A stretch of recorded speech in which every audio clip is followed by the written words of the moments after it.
when I was at architecture school, there were 2 women in my year. There was only 1 woman in the year before me. Yeah. It was terrible. It's finally radically changed the gender balance. Let's get started.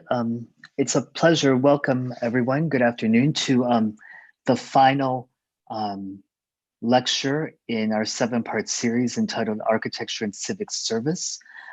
Throughout the last 6 sessions and the 7th one, we've examined the administrative role that architects played in designing 19th century Barcelona, Berlin, and Vienna, post-war Amsterdam and Stockholm, and then last week, contemporary Flanders, and we will end today with 21st century Bristol. It's a great pleasure to have George Ferguson end the series with his reflections on, well, what he did in Bristol as its first elected mayor from 2012 to 2016. George is an architect. He's the former president of the Royal Institute of British Architects, and his practice he co-founded in 1979, Ferguson Mann Architects, whose work has focused on regeneration and historic buildings, or the regeneration of historic buildings to form the foundation of his practice. Maybe just a few more sentences before giving the screen over to George. For us, it was very important here at the Berlage to end this series with a very contemporary 21st century perspective.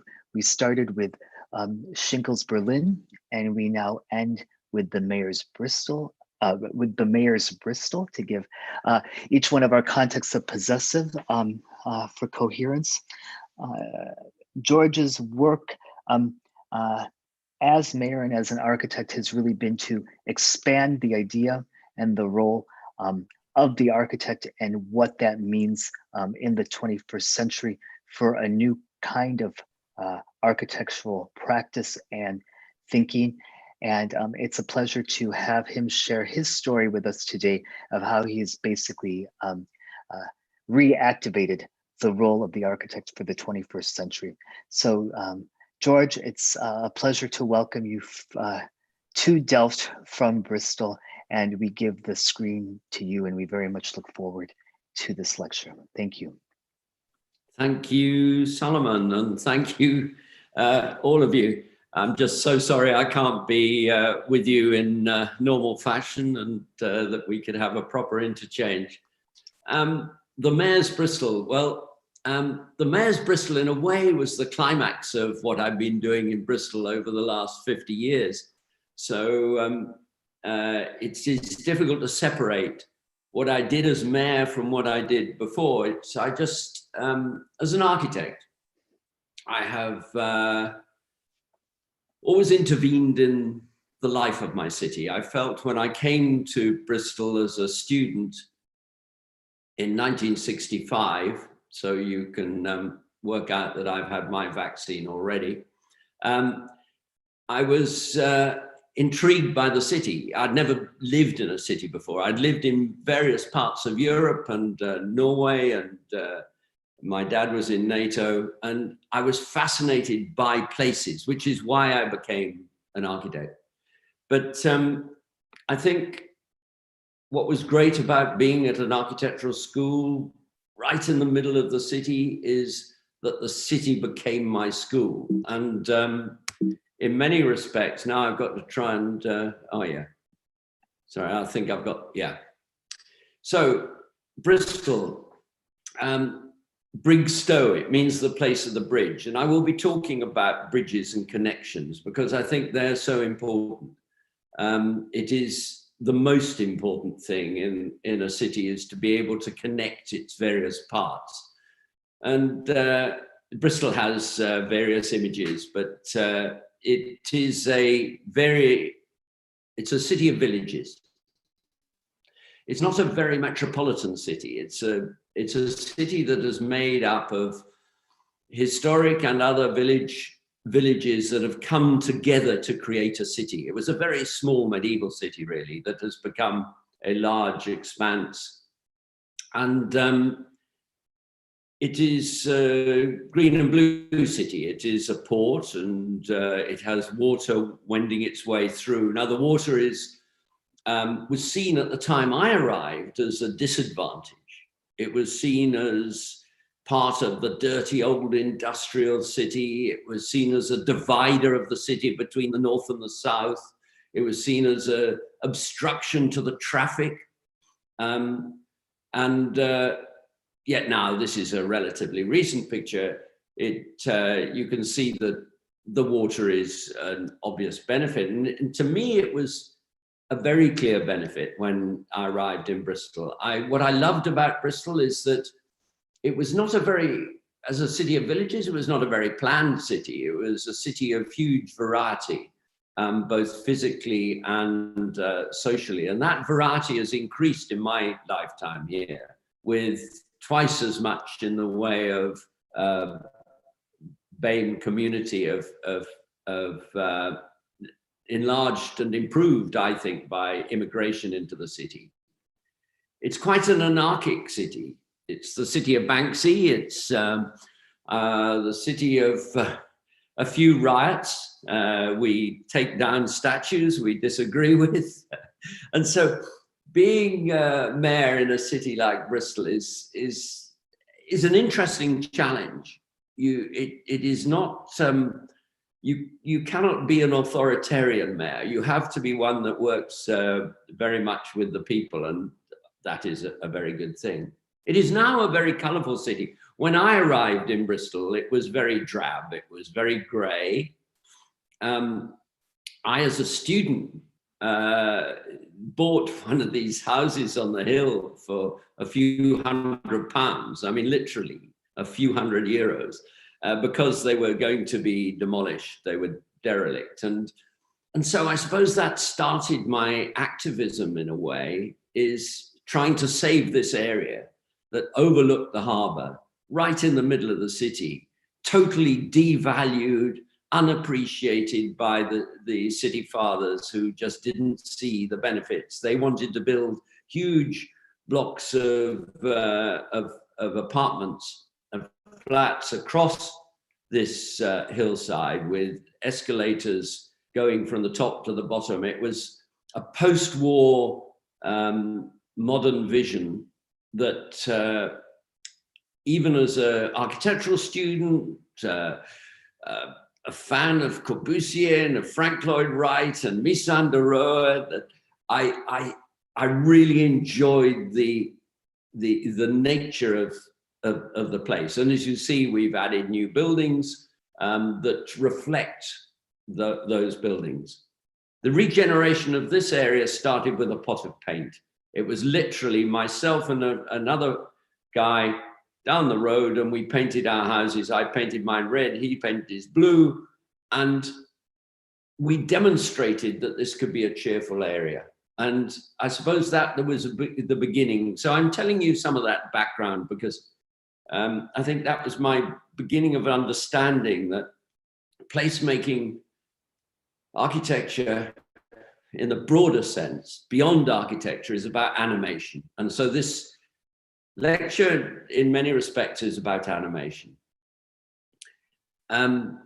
This was, I will contentiously say that we're a very European city. It shouldn't be contentious at all. We're a city that, as a port, as an outward trading city, has always looked abroad. We enjoy now a pretty good rail connection between Bristol and Paris. So if Parisians want a romantic weekend, they can come to Bristol. So I say, my life was one of activism. As an architect, as an architectural student, my first study was on play in the city. I decided I wanted to look beyond architecture and the way the poorer parts of the city was serviced, the way kids grew up in the city. To me, that was important. So I went against the grain of the architectural school to a certain extent, while in making my major study one on adventure play.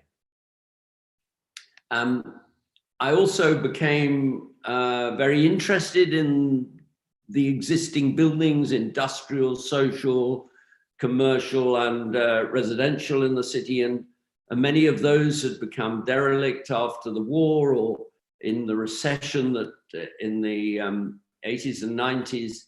And I and my practice became very interested in reuse of buildings. And I ended up buying one of the buildings myself because they had no value, with the idea of doing what my clients as an architect would not do.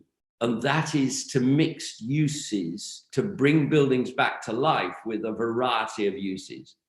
So I put an old theater in a tobacco factory. I put a theater in an old tobacco factory. I put creative industry uses in there, and artists and others. And I moved in there myself. I lived in there. So we had residential at the top. We had creative industries on the second floor. We had a theater on the first floor. We had eating and drinking on the ground floor. And so this I regarded as a sort of community heart transplant in an area that had lost most of its jobs in the south of the city, in the poorer part of the city as it was then.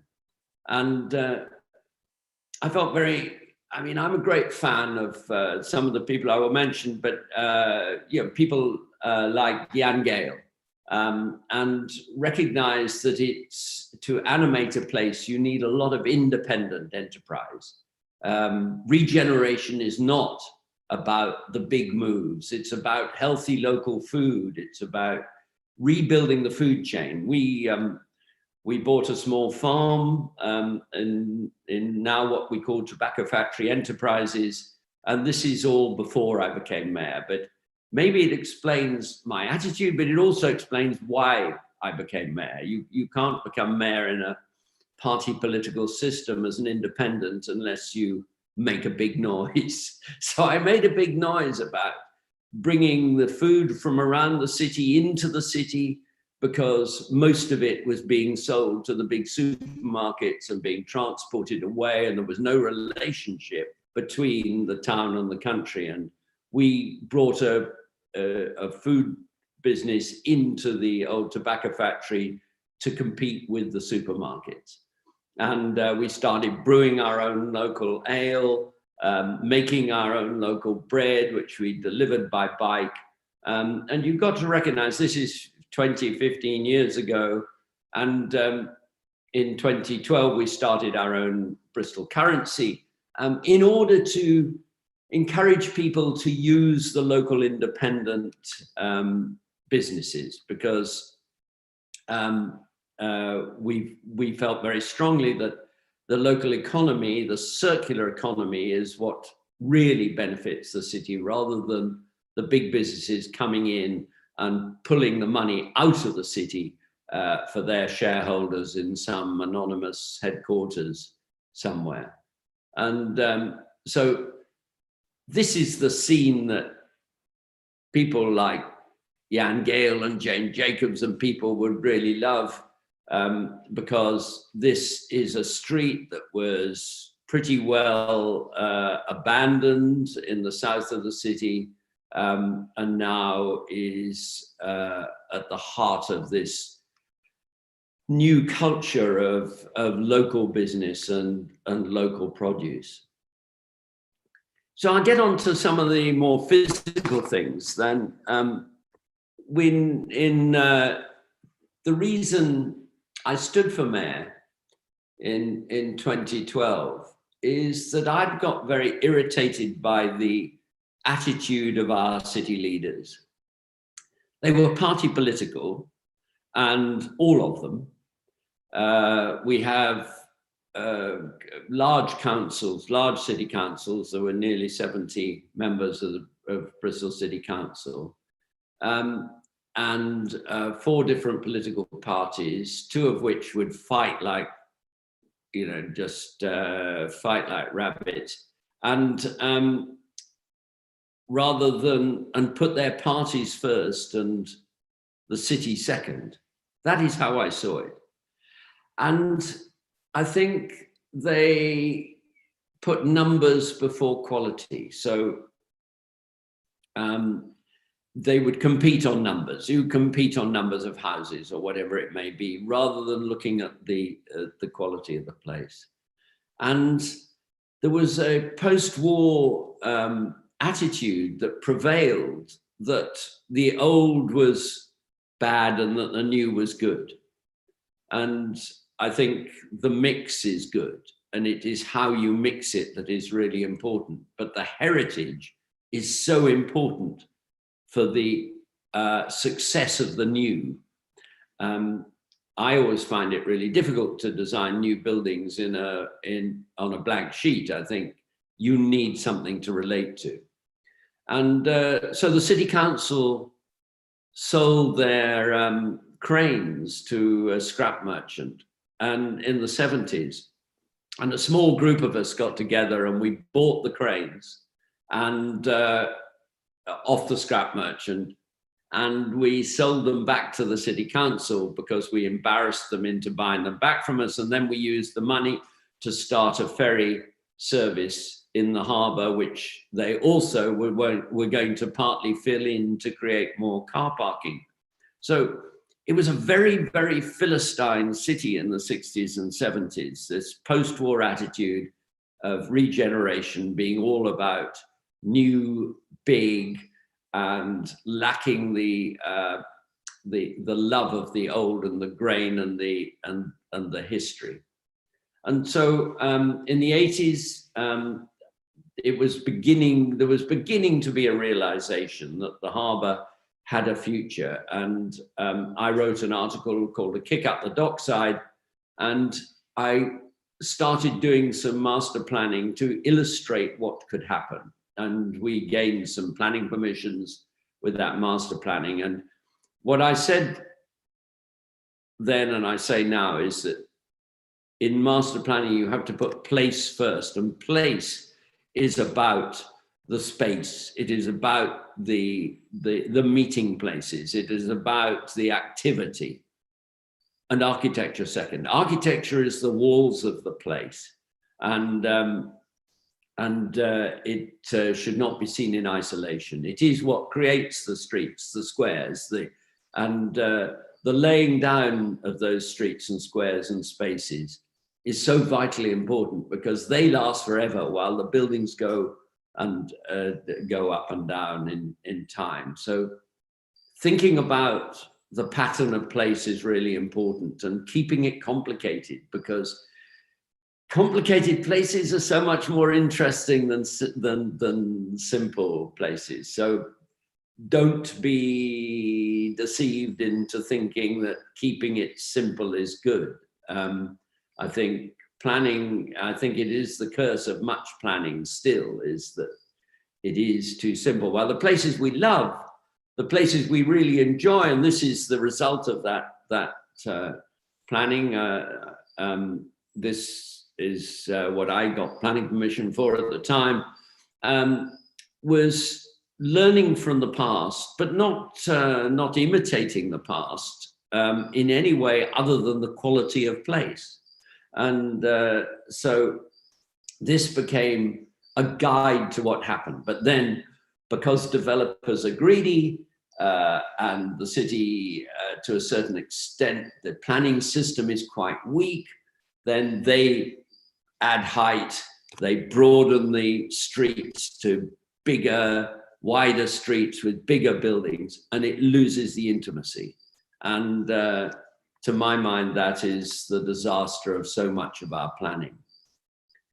And so in the city, we painted a bigger picture about what could happen. And so I felt that I could move from cultural entrepreneurship and an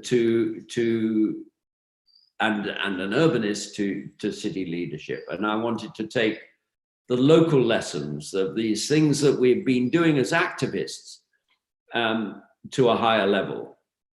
And So I involved young people in particular in thinking about, we had a leadership conference for young people, and to give me an idea of what, what they felt that they wanted from the city's mayor. Of course, I brought in all the other parties to work with me because that was vitally important. But one of the comments here, it says a very big, small city. I think that's what Bristol is. It is a small city in many ways, but it is 500,000 people. But it's like a load of small communities. And one city, one place, one people, even though it is a disparate set of communities and neighborhoods, it's also important we move together on some of the big issues. Anyway, young people were an essential part of the theme of my time, because I always believe if you make a place good for young people, you make it good for everybody. And after all, they're going to be left with the results, because one thing I've learned in architecture is that so many projects take up to 10 years from beginning to end, and by the time you've ended, teenagers are the principal workers. So I set out to change the political structure. I was the first elected mayor in Bristol, because we'd not had elected mayors in the UK. We wanted to devolve more power. The purpose was to devolve more power to the city. I was striving for political independence, not being dependent on central government, although I have to say the Netherlands and the UK are very centrally governed. The most centrally governed two countries in the EU, as we were. I saw the city as a project. So the city, as an architect, I do projects. That's what I spend my life doing. And I knew that I only had 4 years. So the city as a project was really an important attitude. With a new management structure, it was a headless beast. I brought in people from each of the 4 parties as assistant mayors. That had never happened before, and created longer election intervals, because I used to have elections every year for different parts of the city, and it was madness, and people never got on with things. They were just playing the politics. And we need to ask the question, what is local government for? And who owns the city? The essential question. Well, the answer to me is obvious, but the answer to many of the councillors was they thought that they owned the city. And interestingly, the city hall was called the council house and seemed to belong to the sorry, I'm just going to have to switch my phone off, because that was so the city hall they thought belonged to the council. I renamed it City Hall because I said the city, it belongs to the whole city. It belongs to the people, and every day one has to wake up as mayor remembering that, rather than thinking that you own it. My principal objective was to raise environmental awareness. I think like many cities, people get on with their lives and don't stop and think about what their activity is doing to other people. So it was my aim that we became European Green Capital right from the start. We'd started that process maybe 7 or 8 years before. So defining a vision for a greener city, and alliance of environmental activists right across the city, because there were lots of people working independently. We brought them together in a partnership called the Green Capital Partnership. We celebrated that every year with a big green week. I got every child to plant a tree. So the city gave every primary school child a tree to plant. The other things I will mention. But I also think that it was important to change the language to a positive one. An awful lot of the language of change is negative, like closing roads. Well, I see that as opening streets to people. And so I wanted to get people to think positively about things that they would otherwise see as a restriction, because car drivers are a very, very strong lobby.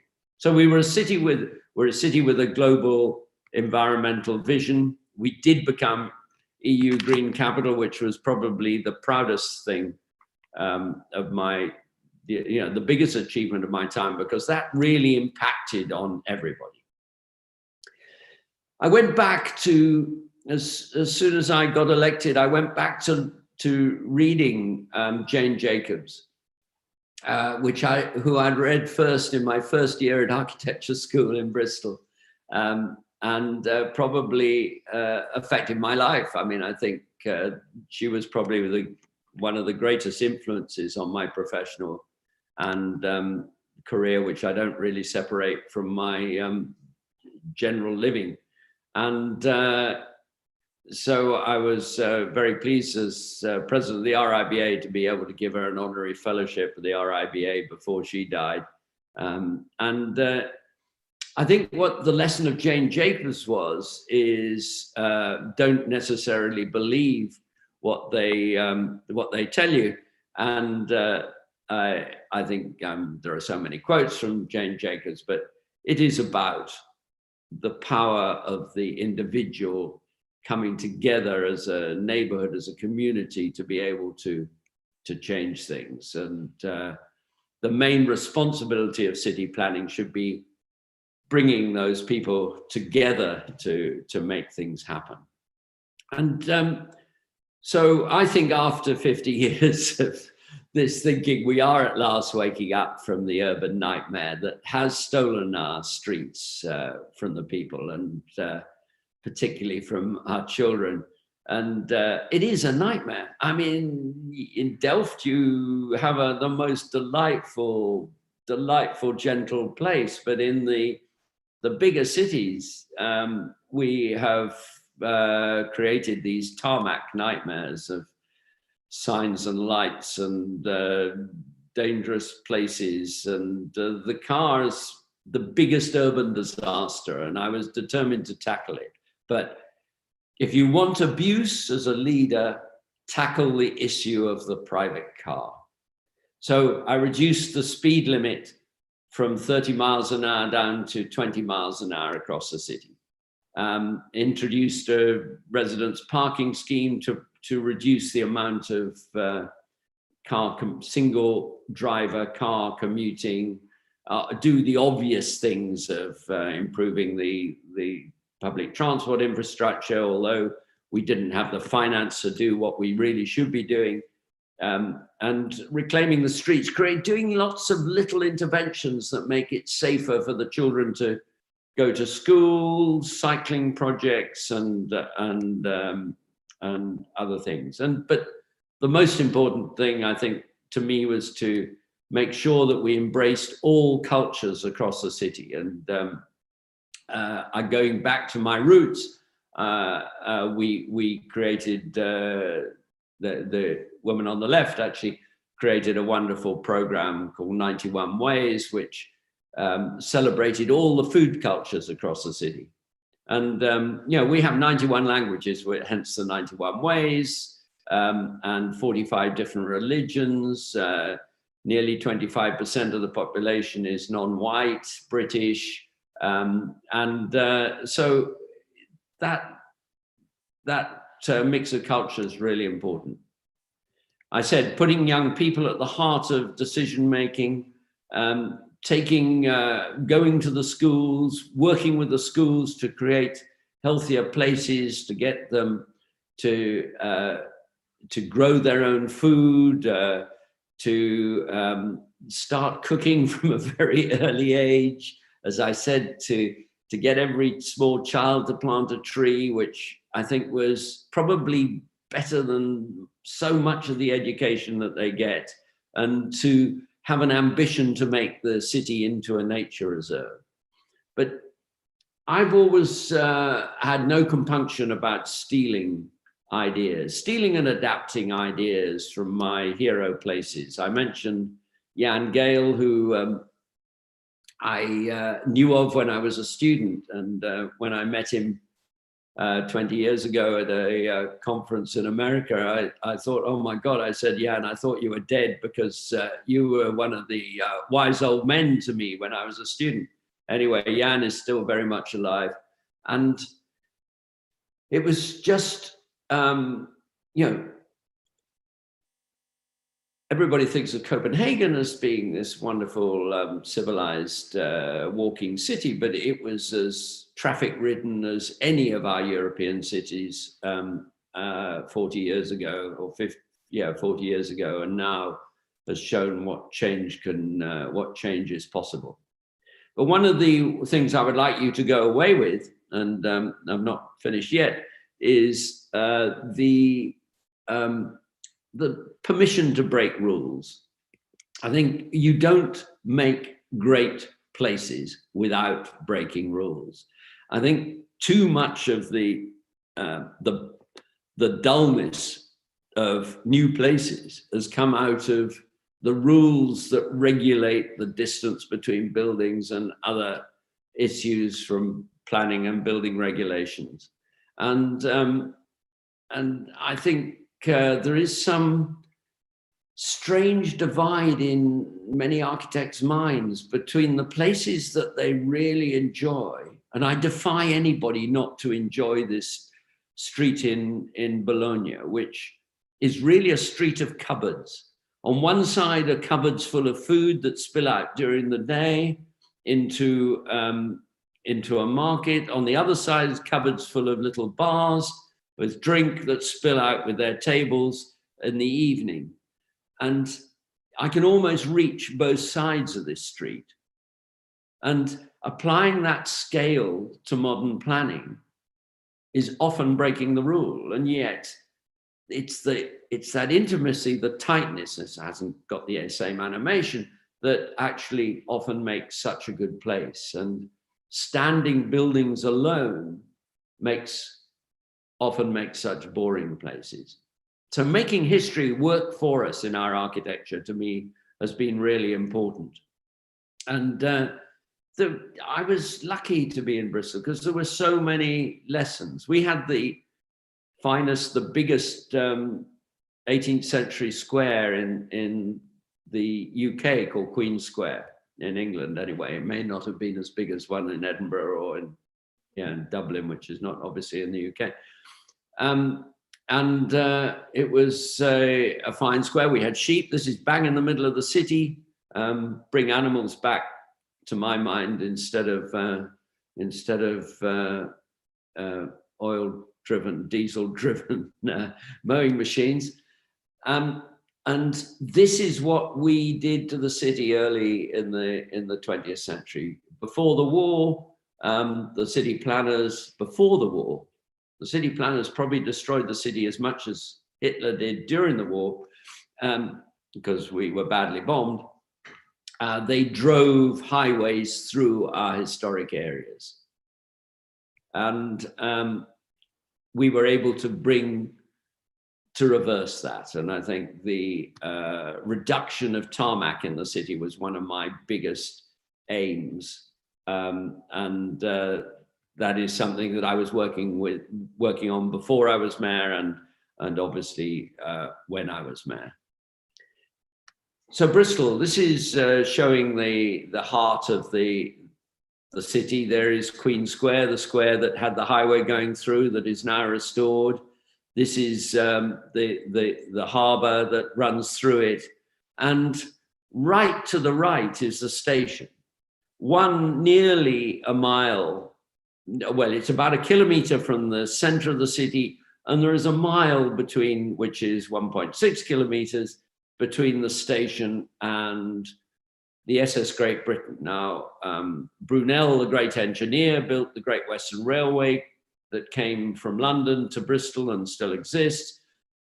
And he built the SS Great Britain, which was his steamship that was designed to sail from Bristol to New York. So this was the missing mile across the city in that great rail and sea journey between London and New York. So I created the idea of the Brunel Mile. I actually called it the Millennium Mile because at the time of the millennium, there was grants available for millennium projects, lottery grants. So we called it the Millennium Mile. We changed the name to the Brunel Mile. And that was just one of these connections. I talked about bridges, being the city of bridges. It was one of the prime connections that we needed to make.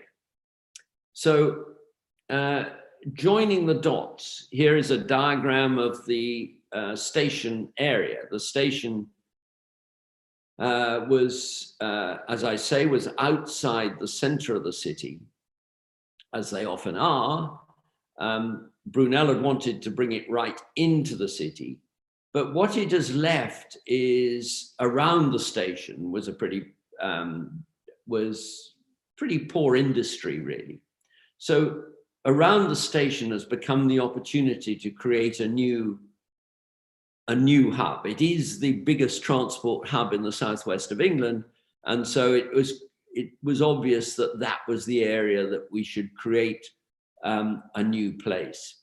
And I wanted to build a new entertainment arena there.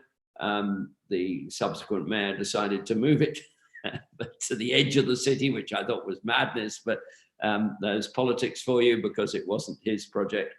And so it's less sustainable. So here's the station with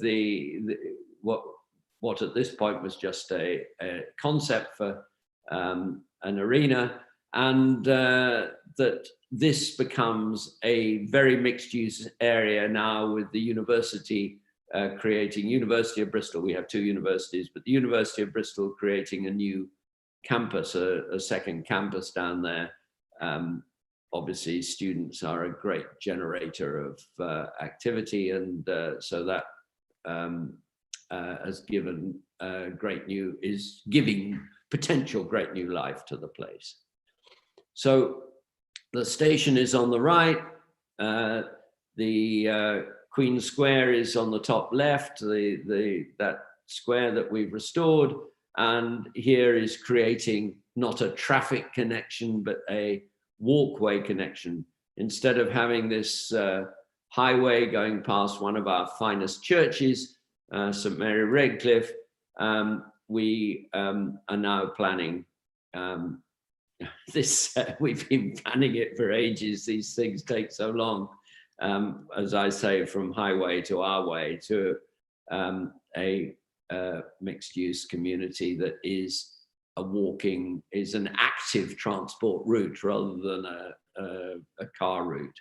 And that is the Brunel Mile. We build a new bridge to break down the barrier that the water was forming there. It's a lifting bridge so we can get the sailing boats through.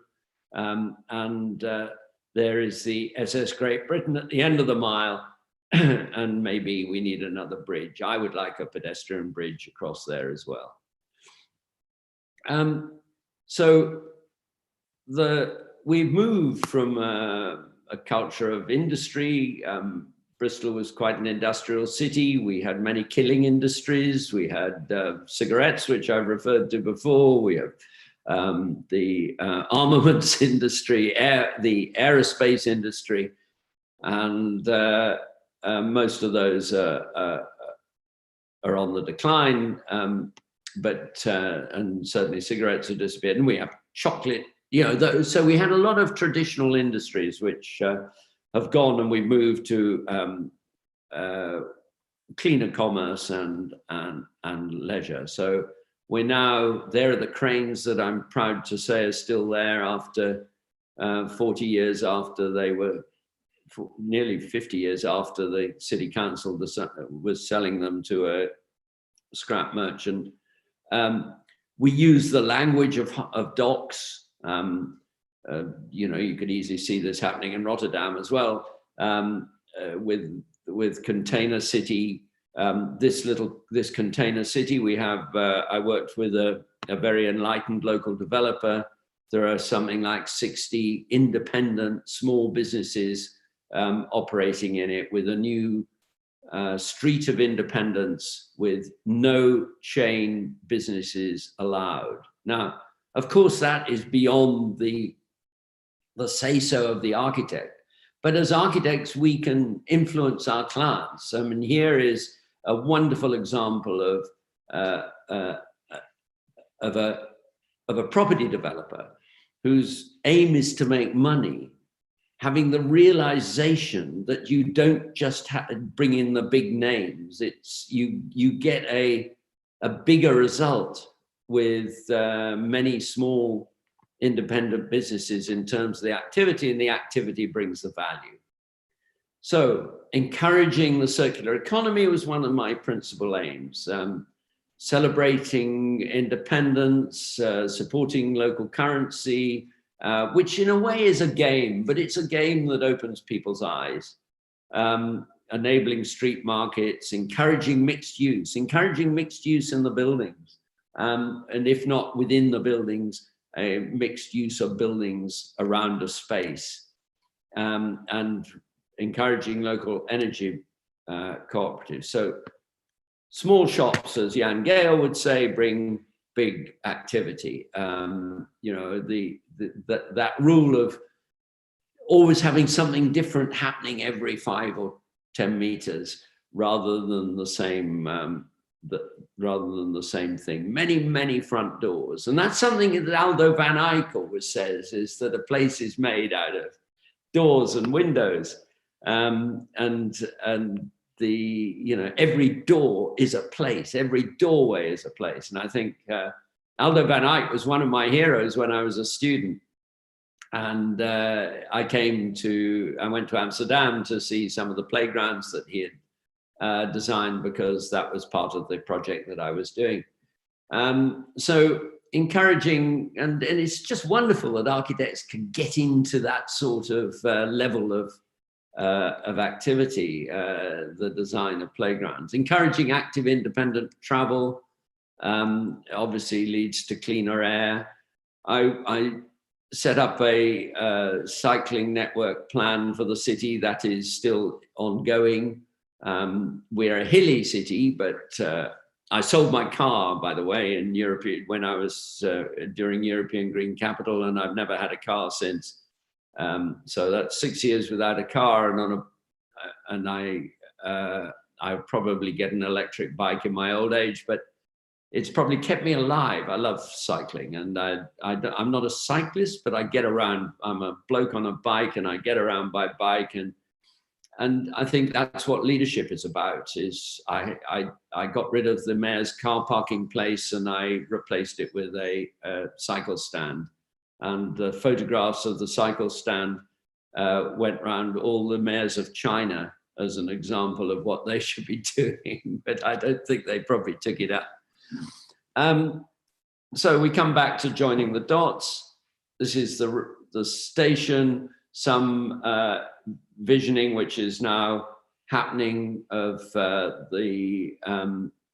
filling in some of the spaces around the station and making real places rather than just traffic junctions.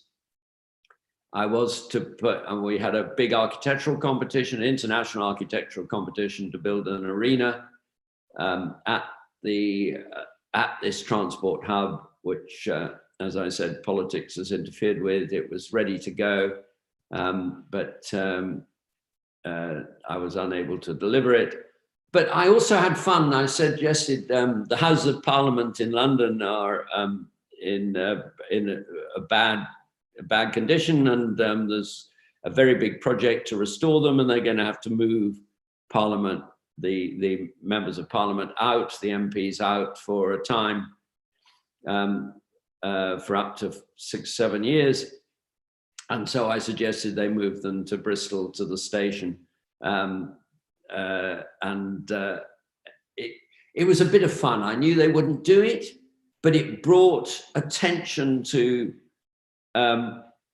the area. It actually brought the Prime Minister down, and not our current Prime Minister, but one that was had more controlled hair. And I built up a strong relationship with the Prime Minister. I think it's really important, you know, as a city leader, that you do that. I mean, I wouldn't be kowtow to them. I demanded money off them. But what was really interesting is that the site that I was jokingly proposing for a new parliament is now to become the University of Bristol's second campus. I did everything I could to discourage the high building mania that I think has hit too many of our cities, and unfortunately there's not enough resistance to that. To me, it's unnecessary and actually quite damaging socially. Life is on the street, not in the sky. And it works totally against the many doors principle, because each one of those buildings basically has one door with hundreds of people living or working in them, and is not contributing to the sort of activity that you get. This is a street that we have very recently managed to get the traffic out of on the back of COVID. It was a street that I planned to take the traffic out of, but it was every legal objection was put in my way. But because of COVID, we've been able to make that plan happen. And funnily enough, there is a meeting going on now about the sort of structures that might go on in the street. I think enabling street markets, encouraging participation right across all communities, not regarding the streets as sacred to the cars, creating a child-friendly city. I mean, do look up playingout.net. It has become a Europe-wide movement for creating play-friendly streets. Working with the children was one of the most important things I did, reclaiming the streets and not being worried to create a mess. I said Bristol has a sort of anarchic character to it, and it was not difficult to encourage people to come out and make a mess, because I said making a mess in a traffic-free street is a wonderful way of cleaning up the air and creating a healthier city. So I had a program of opening roads on Sundays, because I said that will open people's eyes forever. And it did that. So a lot of the changes that are so difficult in people's minds are eased by doing things on a temporary basis. And this I stole. I stole it from Bogota, I stole it from Bordeaux, I stole it from other cities that had done similar things. So we would get people on their bikes who had never been on their bikes before, because they felt safer. And back to Jane Jacobs, the most city diversity is the creation of numbers of different people and organizations with vastly different purposes, planning and contriving outside the formal framework of public action.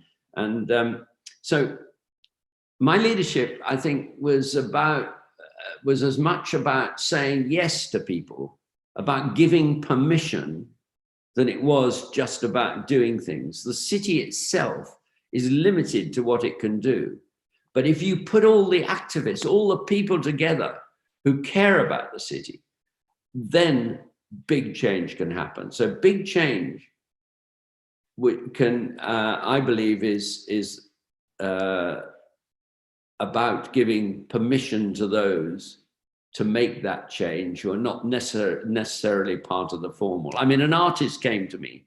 Luke Jerram is a wonderful artist, and he said to me, I would like to put a slide down Park Street. Well, Park Street is a busy street. It leads from the cathedral up to the university. It's a steep street. I cycle up it every day. I said, yeah, let's do it. And I went to the officers and said, I would like to take the traffic out of Park Street for the weekend, and we'll put a slide down it. Well, it's a small thing, but this slide was copied in San Francisco. It was, and it went across the world. It would be a difficult thing to do in Delft. It would be a difficult thing to do in most of the Netherlands. But I think look to what you've got and make use of it. And maybe Park Street seen as an obstruction and difficult for cyclists. So look at the things that look at look at the upside and use it in another way. So I regarded international engagement as really important. So I shamelessly went for all these various awards and partnerships, ending up with the Paris COP21 at the end of 2015, because we were European Green Capital and we worked in partnership with Paris and sharing experience with others. And we played a part in the Paris COP, which I think gave cities a real place in the whole in the change that has come out of that. So city leadership has a lot in common with architectural leadership. It should be about authenticity. It shouldn't be about gimmicks. It should be about a passion for place, about the sort of places that we would want to live in and grow up in. It should be about collaboration between all the professionals and all the users. It should be about compassion. I mean, I do think that a kind city is really important, one that cares for the people who are otherwise left out. Architecture is entrepreneurial in many ways. And of course, to deliver good architecture, you need vision and determination. So I see city leadership as absolutely being in parallel with architectural leadership and the practice of architecture. And I think it prepared me, my architectural background, my education prepared me for city leadership like no other thing could have done. And as I said, give people permission to dream. I believe in the art of the impossible, not stupidly impossible buildings, but impossible concepts. And I've said to everybody in Bristol, store your car. Don't necessarily sell it, fight the Philistines who would just wreck your place, liberate the streets, don't close them, liberate them, free range the kids, get on your bikes and have some fun. Fun is such a serious business. Fun was something that sometimes I was teased for when I was mayor, but I always tried to bring fun to projects because I think that breaks down the barriers more than anything. And I think we can have fun in the way we design buildings too. And sometimes we don't have enough. So that's my attempt to marry city leadership with architecture, with urbanism, and I can tell you there is no greater project that one can have than being able to play a part in the future and animation of one's own place. Thank you. Thank you, George. Very nice for the inspiring lecture. Maybe we can stop screen sharing so we can all see each other in the gallery view, if that works.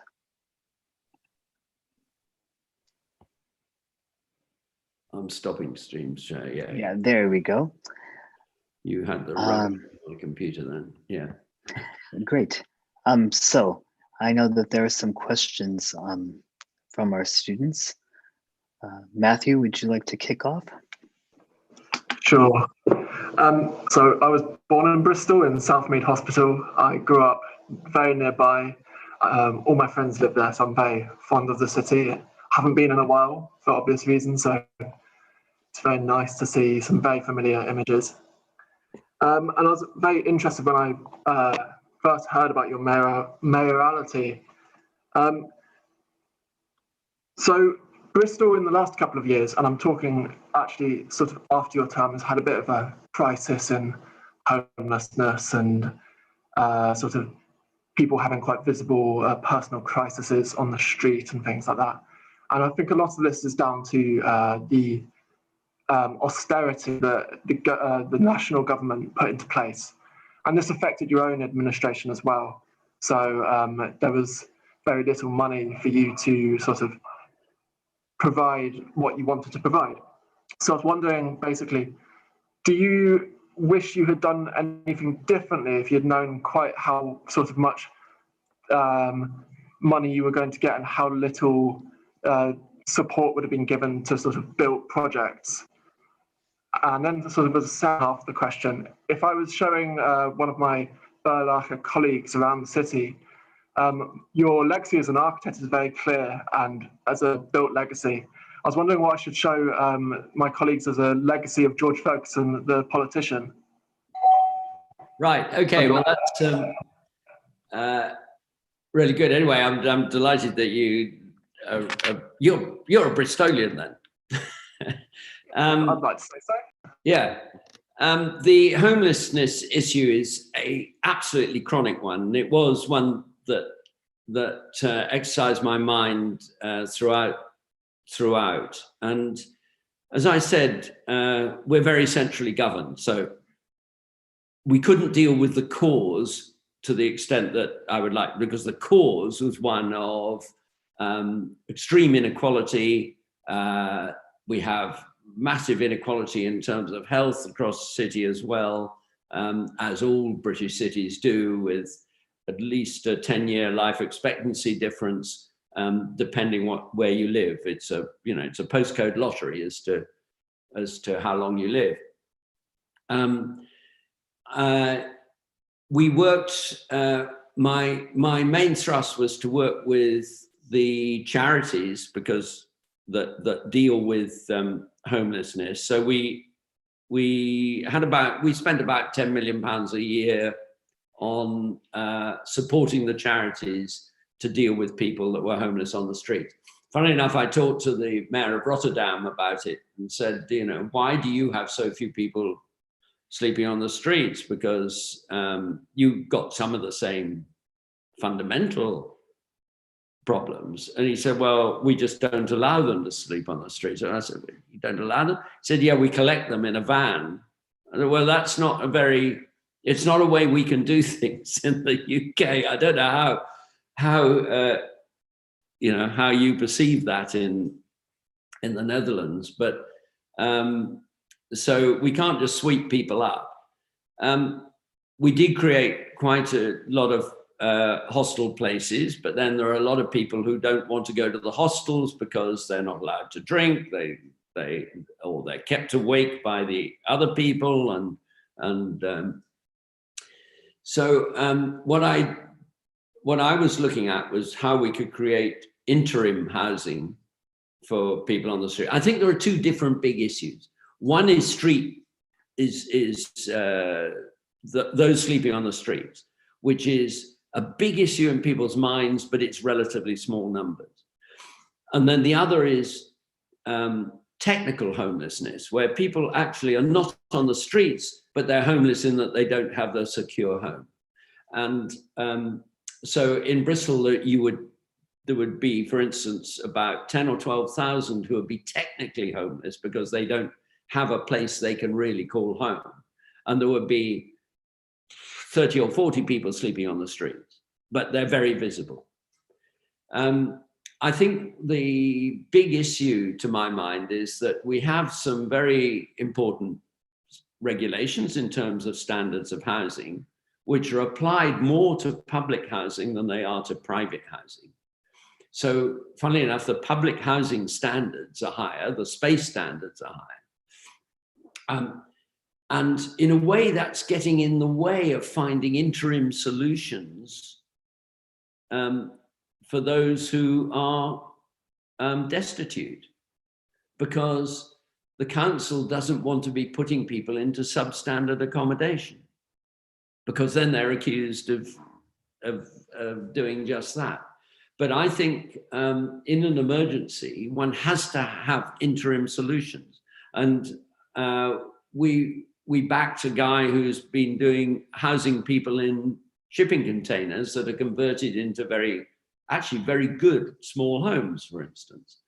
But we couldn't do that ourselves. We could only all we could do was support the people who are doing that outside the system, because the public standards were getting in the way. And that's why I talked about breaking the rules. I think the only way that one's able to cure or to solve these chronic issues in the short term is to break some of the rules, to convert empty office buildings into temporary accommodation and things like that.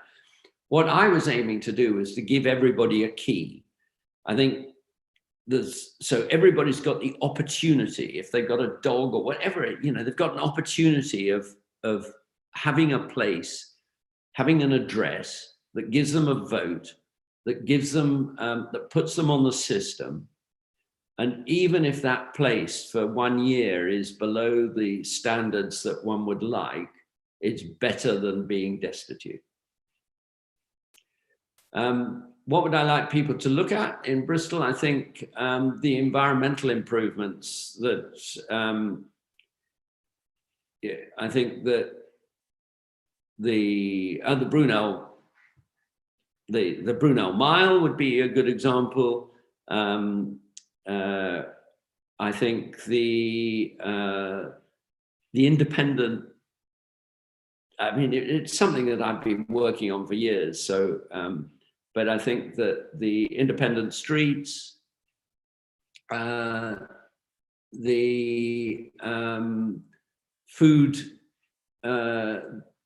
food programs, some of which is anarchic, that I would encourage across the city, and I think the playability of the city, the fact that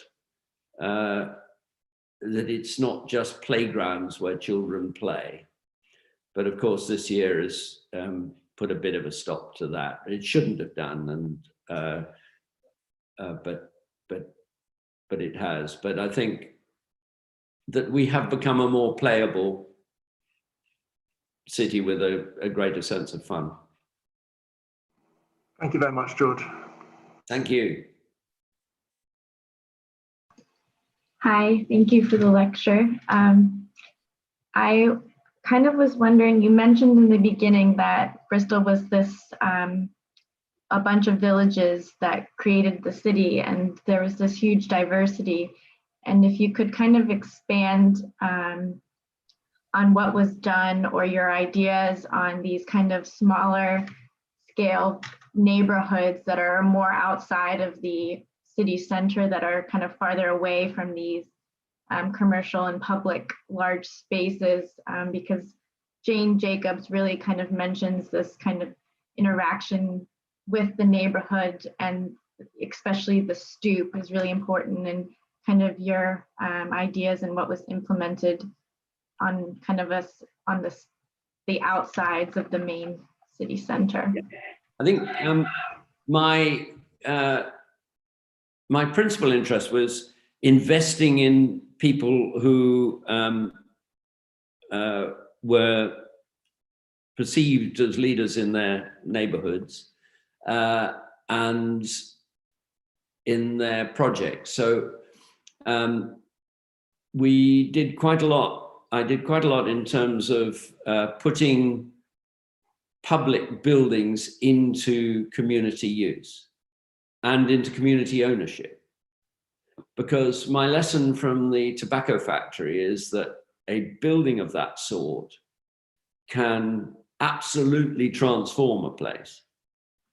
So the most economical thing I could do with limited funds was to give the buildings to the city farms, or the 3 or 4 city farms around the city, give the buildings to the youth clubs or whatever they may be that were in, or the boxing gym, or the skateboarders who wanted to create a skateboarding center out of an old swimming pool that had ceased to be. I think the city, as the owner of quite a lot of property around the city, some of which was an expense to the city anyway, by giving it to communities, gives them a project. It gives them some security. They could borrow against the building to make some changes. I showed you an adventure playground as the first slide, I think, just about, giving the adventure playgrounds to the community. Those sort of things, I think, that involve people locally rather than just doing it. It enables them to do it for themselves rather than doing it for them. And I can't say that there was, that was successful right across the city, but I can point to lots of really lovely things that came out of that program. And European Green Capital helped with it because we put a particular emphasis on environmental projects. Thank you. Thank you. Was there an immediate question from here? We also have a question from one of our alum that I can, who is watching via YouTube. He asks, when subsequent local governments can scrap projects so easily, is it not important that in-house architects and planners have some ability to keep continuity on long-term plans? I think that's such an important issue. The problem with, and the problem I face is that it was a pretty headless chicken, the Bristol City Council, when I went into it. There was a retiring chief executive who seemed to be on gardening leave all the time. So I had to appoint, and there were loads of temporary senior officers. So I had to appoint a new set of officers. And one of the first appointments that I made, apart from the chief executive, was the director of place. And the director of place became the most senior architect in local government, Barrow McRory, in the whole of the UK. And I think we have lost city architects. There are very few city architects left across the country. The new leaders bring in new senior officers, and so it's which again is my is part of the reason my obsession about independence is that they don't have the same the same need to change everything when they come in for the sake of change. So I'm seeing a lot of the best architects, the best planners, and I'm talking about over the last 20 years, moving out of public service into private firms. And so sometimes you're working with planning consultants now and highways consultants and engineers, all who have worked in a local authority, who are now working to some extent against the local authority, trying to get planning permissions for things that are inappropriate. And they know the system, and they are probably much better informed than the officers that they're now dealing with within that local authority. So I do think there is a real room for inspiring city architects and designers and urbanists who see it as a career rather than just as a stepping stone to private practice.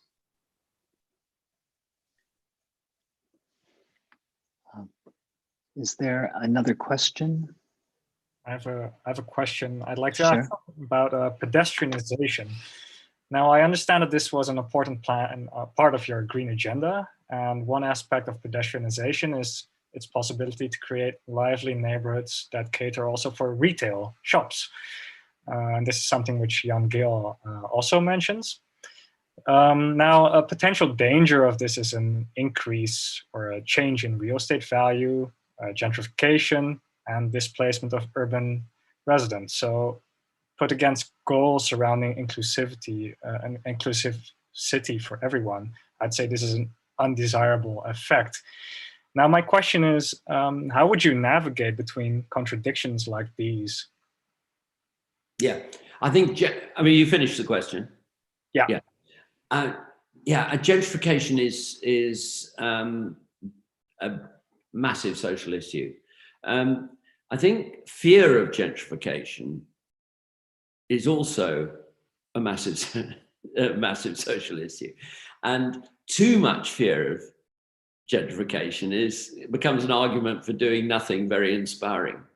And I've always thought that it's really important that you raise people's aspirations. And I mean, I'm really delighted in that the area that I've spent a lot of my life, the last 25 years of my life, animating around the tobacco factory.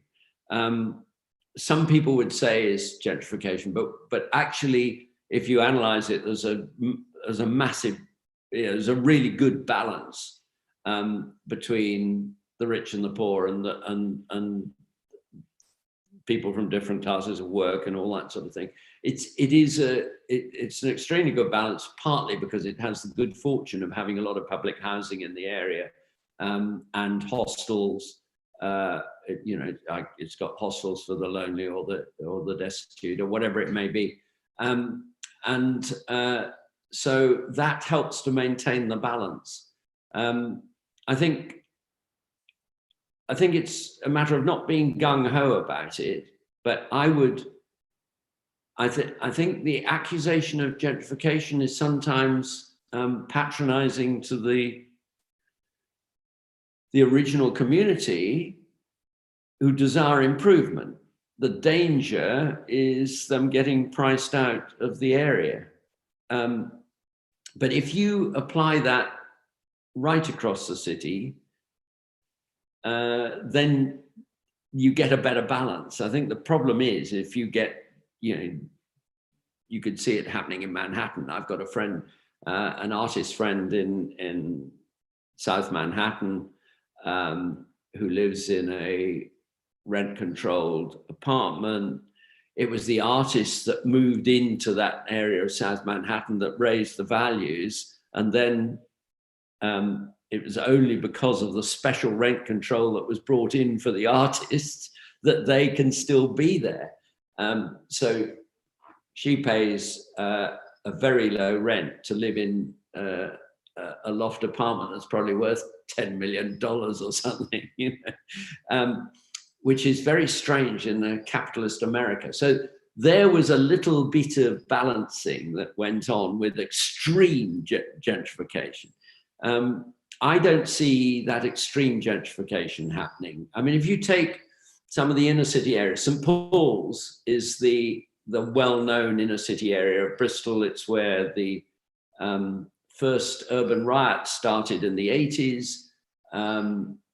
It is it's where a lot of the Afro-Caribbean community went to live because of the white flight to the edges of the city, which was a slight Americanization of what, and St. Paul's has built an amazing culture of its own that now everybody wants to be part of.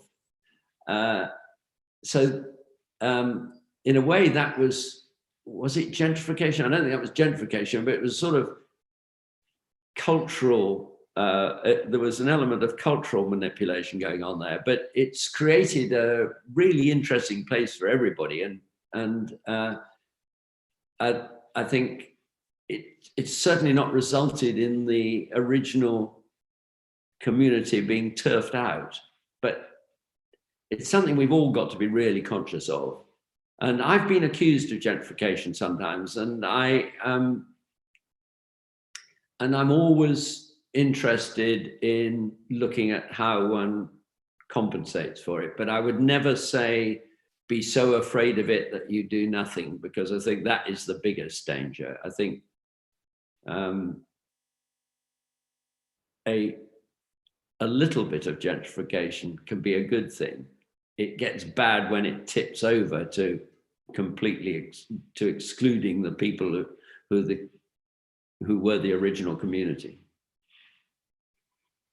Thank you. I think that's a great and honest answer. And thank you. I think that that's a great way to, well, also end our Q&A session. So thank you again, George, for the very inspiring story. So charting out a whole, well, the trajectory of a lifetime's architectural project in all of its various manifestations and adjacencies.